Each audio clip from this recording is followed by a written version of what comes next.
mi nombre es Emily Romero Raya, estudiante de la carrera de Ciencias Criminológicas en la Universidad Estatal a Distancia. Hoy quiero compartirles el análisis del caso Campo Algodonero versus México, una de las sentencias más importantes de la Corte Interamericana de Derechos Humanos, que marcó un punto de inflexión en la lucha contra la violencia de género y en la exigencia de justicia para las mujeres, víctimas de femicidio. Este caso no solo muestra la gravedad de la impunidad en los sistemas judiciales, sino también cómo los derechos humanos deben guiar toda la acción del sistema penal. El caso tuvo lugar en Ciudad Juárez, México, una zona fronteriza, tristemente conocida por su altísimo número de femicidios desde los años 90, entre 1993 y 2001. Cientos de mujeres fueron secuestradas, violentadas y asesinadas, muchas veces sin que sus casos fueran investigados adecuadamente. En noviembre del año 2001 fueron encontrados los cuerpos de Claudia Ivette González, Esmeralda Herrera Monreal y Laura Berenice Ramos Monares, en un terreno conocido como el Campo Algodonero. A pesar de que las familias habían denunciado su desaparición, con días de antelación las autoridades mexicanas no actuaron con la debida diligencia.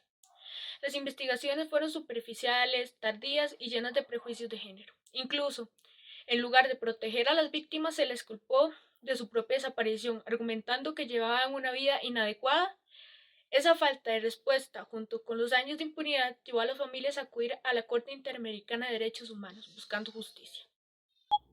En su sentencia, el 16 de noviembre del 2009, la Corte determinó que el Estado mexicano fue responsable por la violación de varios derechos fundamentales: el derecho a la vida, el derecho a la integridad personal, el derecho a la libertad personal y el derecho al acceso a la justicia.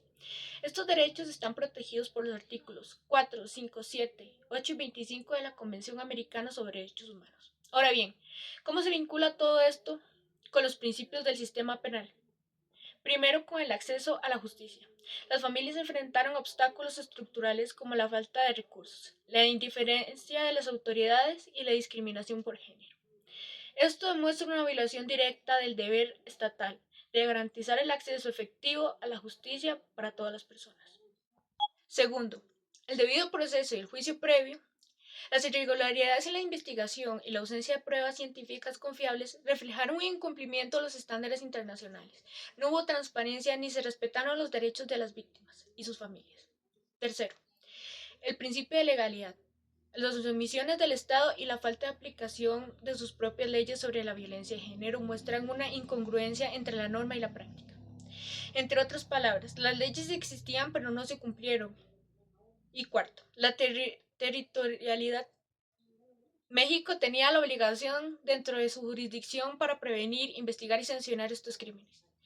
La Corte enfatizó que la responsabilidad del Estado no termina en su frontera, sino su deber debe actuar eficazmente dentro de su territorio para proteger los derechos humanos.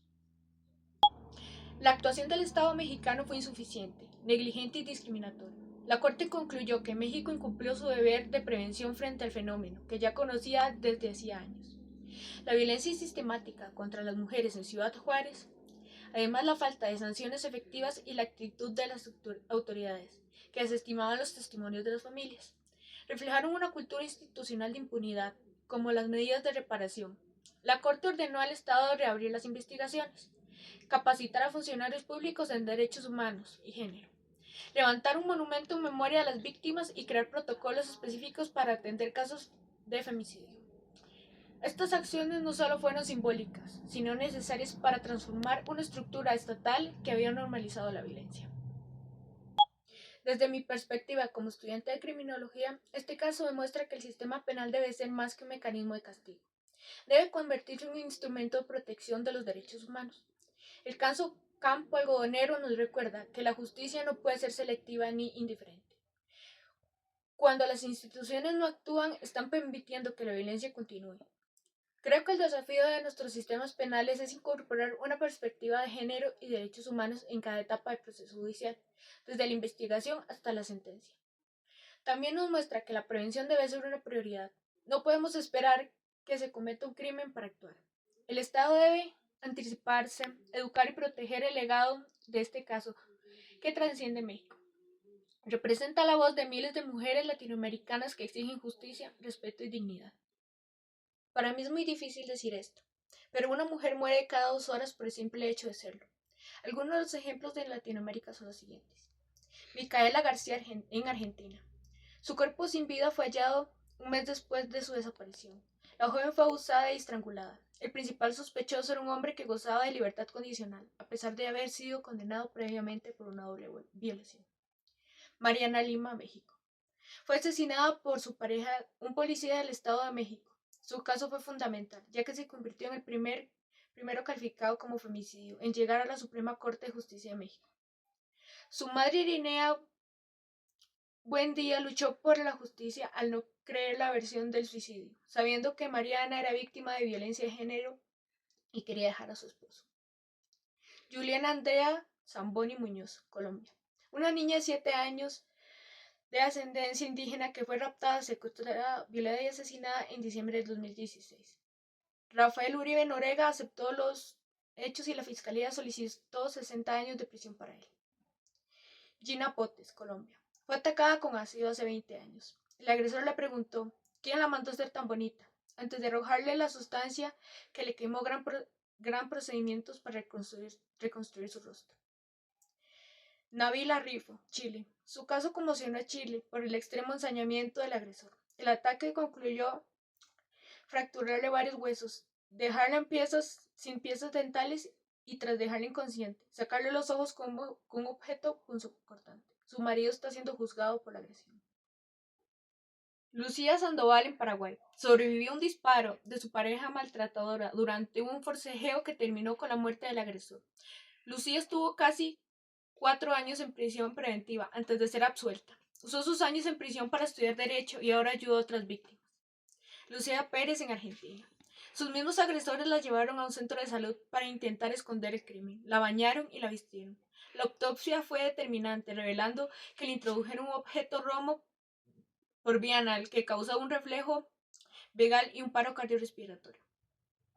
Taimara Gómez, Cuba. Su cuerpo fue descuartizado, apareció a principios del año en Cárdenas. Se presume que murió a manos de su pareja tras sufrir violencia de género. El problema es que en Cuba los femicidios no están tipificados por la ley y la prensa no suele hablar de ellos.